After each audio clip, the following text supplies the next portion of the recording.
Voici ce que je dis et ce que j'atteste dans le Seigneur. Ne marchez plus comme les païens qui se conduisent selon la vanité de leurs pensées.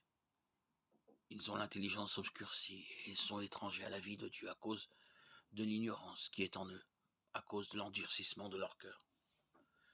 Ils sont devenus insensibles et se sont livrés à la sensualité, avides de se livrer à toute espèce d'impureté. Ce n'est pas ainsi que vous avez appris le Christ.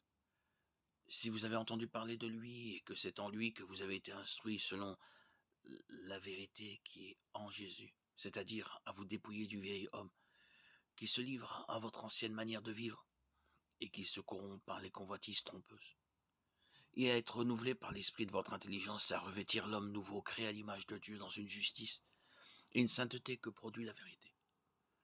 C'est pourquoi renoncez au mensonge et que chacun de vous dise la vérité à son prochain, car nous sommes membres les uns des autres. Mettez-vous en colère et ne péchez pas, que le soleil ne se couche pas sur votre colère. Ne donnez pas occasion au diable. Que le voleur ne dérobe plus, mais qu'il travaille plutôt en faisant de ses mains une œuvre honnête, pour avoir de quoi donner à celui qui est dans le besoin.